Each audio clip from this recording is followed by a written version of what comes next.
Good Tuesday morning, everyone, and welcome into today's daily Bible reading for August the 29th. Today, we are reading together in 2 Kings chapter 3, which is going to start giving us some details concerning Solomon's reign as king over Israel. So let me get the text up on the screen for us. We'll read along together here in the text of 2 Kings, or excuse me, 1 Kings. I don't know if I said 2 Kings a second ago or not, but 1 Kings chapter 3. 1 Kings chapter 3. 1 Kings chapter 3. Verse number 1 tells us that Solomon made an alliance with Pharaoh, king of Egypt, by marrying Pharaoh's daughter. Solomon brought her to the city of David until he finished building his palace, Yahweh's temple, and the wall surrounding Jerusalem. However, the people were sacrificing on high places because until that time, a temple for Yahweh's name had not been built.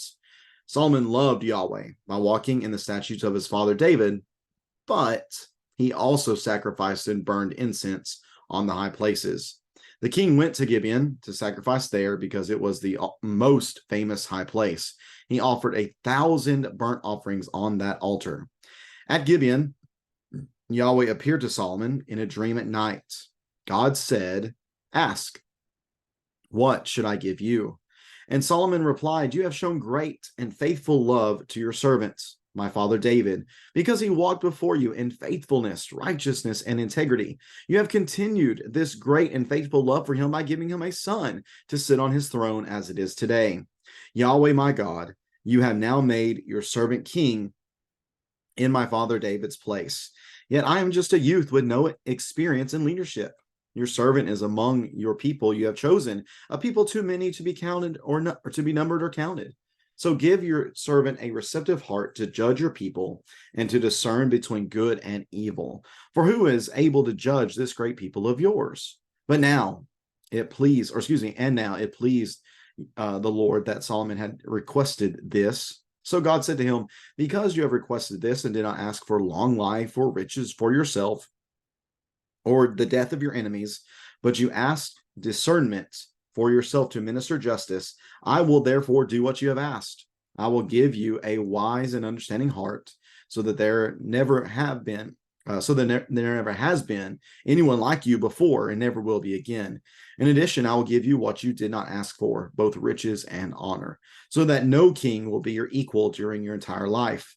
If you walk in my ways and keep my statutes and commands, just as your father David did, I will give you a long life." Then Solomon woke up and realized it had been a dream. He went to Jerusalem, stood before the ark of Yahweh's covenant, and offered burnt offerings and fellowship offerings. Then he held a feast for all his servants. Then two women who were prostitutes came to the king and stood before him. One woman said, "Please, my lord, this woman and I live in the same house, and I had a baby while she was in the house. On the third day after I gave birth, she also had a baby, and we were alone. No one else was with us in the house. Just the two of us were there. During the night, this woman's son died because she lay on him. She got up in the middle of the night and took my son from my side while your servant was asleep. She laid him in her arms, and she put the dead son in my arms. When I got up in the morning to nurse my son, I discovered he was dead. That morning, when I looked closely at him, I realized that he was not the son I gave birth to." "No," the other woman said, "my son is the living one. Your son is the dead one." The first woman said, "No, your son is the dead one. My son is the living one." So they argued before the king. The king replied, "This woman says, this son who is alive, this is my son who is alive, and your son is dead. But that woman says, no, your son is dead, and my son is alive." The king continued, "Bring me a sword." So they brought the sword to the king, and the king said, "Cut the living boy in two and give half to one and half to the other." The woman whose son was alive spoke to the king because she felt great compassion for her son. "My lord, give her the living baby," she said, "but please don't have him killed." The other one said, "He will not be mine or yours. Cut him in two." The king responded, "Give the living baby to the first woman, and don't kill him. She is his mother." All Israel heard about the judgment the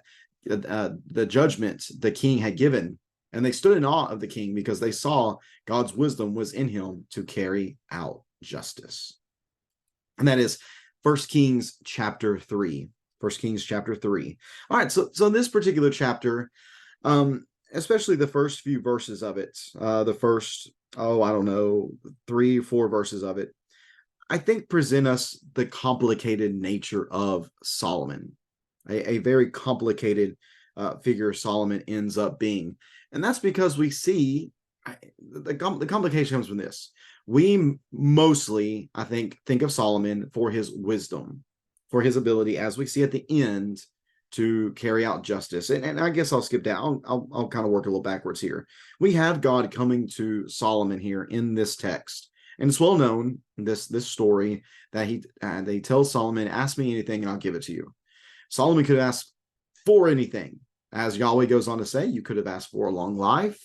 You could have asked for riches. You could have asked for your enemies to be defeated and killed. But instead, you asked for wisdom to be able to make sound judgments and to be able to administer justice within your people. Solomon recognized within this dream, he recognized his inexperience. He's not actually a youth, I don't believe. Solomon is a grown man in at this point in time, but he is experienced. He is inexperienced concerning leadership of the people, and he doesn't feel qualified or capable to lead them in his current capacity. So he asks for this wisdom to be able to make the right decisions, to do what is right with God's people, and that's a good request. That's a very positive request. This is a definitely, I think, a high point in Solomon's life. The fact that he asked for this to be his ability to be able to make good decisions, to be able to discern between what is right and what is wrong, what is best and what is not best. I mean, we see in this story that takes place in verses 16 through 28, we see that being carried out. He asked for wisdom, and God is pleased with that. And God says, I'm going to give you, not only going to give you wisdom, but I'm also going to give you the things that you didn't ask for. I'm going to give you riches. And Solomon really ends up being the king that brings Israel to the height of its, I guess, economic power and its political power and its social power. And it comes from the fact that Solomon is able to do these particular things. He's able to make these wise decisions based upon what God has given him. And of course, again, you have these two women who the CSB refers to them as prostitutes. I think some other translations might refer to them as like inns keepers, which were normally prostitutes as well. So we're not exactly talking about very classy ladies here. And that in and of itself is incredible, that Solomon would even entertain this issue involving these two ladies. But again, shows his care and compassion for his people, that he's willing to talk to even the common folk, even those who might have been seen as less than. They come to him, they have the story, both have babies. One ends up dying because his mother rolls over on top of him while they're sleeping. She sees this, switches the baby with this other woman, and the woman says, "This ain't my kid." And, she said that this baby is dead, but then realizes that's not her baby, and realizes this other woman has her baby. So they both go to Solomon. They say, "What are we going to do?" They're arguing. He says, "Well, let's cut the baby in two." And the mother of the still living baby obviously doesn't want to see her son die. So she says, no, just give him to her. And the other one doesn't care because her son's already dead, and says, cut them in half, and neither one of us can have them. And Solomon says, well, there we go. We realize who this is. I think this story is given in this moment to show the wisdom that Solomon had asked for, and to show that God had certainly blessed him with the ability to make these proper decisions. I want to focus on on what it says. Verse number 9. So give your servant a receptive heart to judge your people and to discern between good and evil. To judge your people and to discern between good and evil. And notice what God said. You ask discernment. This is in verse number 11. You ask discernment for yourself to administer justice. Look at the end of verse number 28. That they stood in awe of the king because they saw that God's wisdom was in him to carry out justice. Do you remember what was said about King David? Do you remember what was said about him back in 2 Samuel? And I'm not even going to try to, but actually, no, I think I can find this one actually. Let's see here. Let's see. I think I found this one pretty fast. Here we go. Color marking. It helps. Chapter 8 of 2 Samuel. Chapter 8 of 2 Samuel and verse number 15 says that David reigned over all Israel, administering justice and righteousness for all his people. Justice and righteousness for all his people. Let's emphasize here that Solomon is able to administer justice. That's a good thing. But what's not mentioned there? Well, what's not mentioned there is the righteousness part.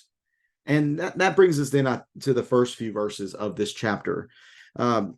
Some have said that for all of Solomon's good, the wisdom that he had, one of his biggest issues is that by the end of his reign, he looked much more like Pharaoh than he did his father.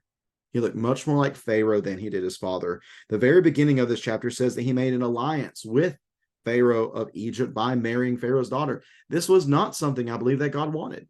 I do not believe this was within the will of God for Solomon to marry the daughter of a pagan. But Solomon saw this as good, saw this as a good political move. Solomon's going to see him, going to show himself all throughout the story, I think, being a very good politician, being a good king from a political standpoint. Not so much from a spiritual standpoint, though. Here's the first seed of trouble, is him marrying this daughter of Pharaoh. And later on in the story, we're going to see where she ends up leading him, and not just her, but all the other many wives, leading Solomon's heart away from God. Because not only were they not to accumulate for themselves wives, Deuteronomy 17 says, but of course they were not to accumulate pagan women that might lead their hearts away from Yahweh alone. The text says in verse number 2 that the people were sacrificing on high places because the temple had not yet been built. Yes, the temple had not yet been built, but as far as I understand, the tabernacle was erect. And it was the place where they were to go. It was the place at this time where Yahweh had chosen to put his name before he chose to put his name permanently in the temple in Jerusalem. They should have been worshiping at the tabernacle, but they didn't. They instead worshiped on these high places, and that literally means just what it says. They were high places. They were up on hills and mountains because the knowledge of the day was that the higher up you get, you closer you are to the gods where they reside. So it's the best place for worship. So here the people are participating in worship on the high places. And I don't think it necessarily means that they were worshiping pagan gods. They might have been worshiping Yahweh, but they were doing so in a paganistic way. What we have going on is some syncretism among the worship of Yahweh, that they were worshiping Yahweh. He was the one to whom they were directing their worship, yes, but it was synchronized with pagan styles of worship, it seems. But not only were the people engaged with this, we also see that even though Solomon loved the Lord, he loved Yahweh, he walked in the statutes of Yahweh, just as David did, but he also sacrificed and burned incense in the high places. Again, it seems to me like he is worshiping Yahweh as a pagan would. Again, Yahweh's the direction in which he's worshiping. He's the one to whom he is following, at least in heart. But the action doesn't seem to follow. And that's my take on this particular section. But some would disagree. Some would say that what was going on here was completely fine. I'll just share with you a couple of things here from my study Bible. It just says this. It says the worship at the high places or hilltop altars might have been of three sorts. It was, number one, these are just options. Different ways people understand this. It was the legal local worship of Yahweh before any formal recognition of a national shrine, so before the temple. Number two, the number two option, it was illegal worship of the Lord at such shrines after the recognition of a national shrine, so the tabernacle. Or number three, it was syncretic worship of local Baals at local shrines. I don't think that is probably where I would go with this because of the statement that he loved Yahweh. So that seems to be the focus of the worship was on Yahweh. But I'll note, just to read one more thing for you, just to give you a lot of data to think about with this particular text. We read in, or I'm reading from the last guy's last name is Provan or Provan, Ian Provan. He says in his writing on 1st and 2nd Kings, page 45, he says that if blame is being attached to Solomon in all of 3:1, so if it's a negative thing, they married Pharaoh's daughter, And if it's all 3:1 is all an issue, then this verse is usually read in such a way that the emphasis falls upon exonerating the people. It was all right for them to sacrifice in high places because a temple had not yet been built. That's one of the thinkings here. However, it is much more probable in view of 3:1 that we should place emphasis upon the second part of the verse, that Solomon was to blame for the people's continued worship at these high places because of his delay in building the temple. And again, we should see the influence of his foreign wife, for it is precisely the influence of foreign wives in 1 Kings 11 that dulls the edge of Solomon's concern about high places, and indeed involves him in proliferating them and following after other gods. Deuteronomy 12, the text lying in the background here, explicitly associates purity of worship around one sanctuary with the removal of those foreign influences that would tempt Israel in different situations. So that is that's some of the thinking behind why this will be a negative thing. Again, Solomon's complicated. He has this thing within this text where he seeks wisdom, and he's able to administer justice, and he's able to make good decisions politically for the people. But what if he would have asked, I don't know, for a heart for God? What if he would have asked for a deeper relationship with Yahweh instead of wisdom? Maybe that would have helped, because at the end of the day, what brought down Solomon wasn't the political stuff necessarily. It was the fact that from a religious and faithful standpoint, he just didn't have it. He allowed for his foreign wives to lead him away from Yahweh. He allowed for them to lead his heart away. And he didn't destroy the high places, as we're going to see in 1 Kings 11. And this is going to lead to a number of issues here. So again, my read of 1 Kings 3 is it's complicated. Yes, it's good that he asked for wisdom. Yes, it's good that he administered justice. But where's the righteousness between him and God on the whole? Yes, I know the text says he loved the Lord by walking in the statutes of David, but he also sacrificed and burned incense on the high places. That to me just doesn't read like a positive statement. That seems to be a negative. Again, I could be wrong about that. I know people read it different ways. But at least that's my take at this point. And I think that's supported by what we're going to see moving forward, where his wives do lead him away from following Yahweh. And there are a lot of religious failures that take place during the reign of Solomon. If you have any questions or comments about that, maybe you disagree, maybe you have further questions, please feel free to leave those in the comment section below. Maybe you're seeing something that I'm not, so I'd be happy to read that and take that into consideration as well. I do appreciate you tuning in for this read on this Tuesday. I hope you have a great rest of your Tuesday, and may God bless you in all that you do. I hope you'll be back again tomorrow as we read together in 1 Kings chapter 4, where we're going to see just more of Solomon's construction of his kingdom, a number of things that are going to impact the story moving forward. Hope to see you then. Take care, and God bless.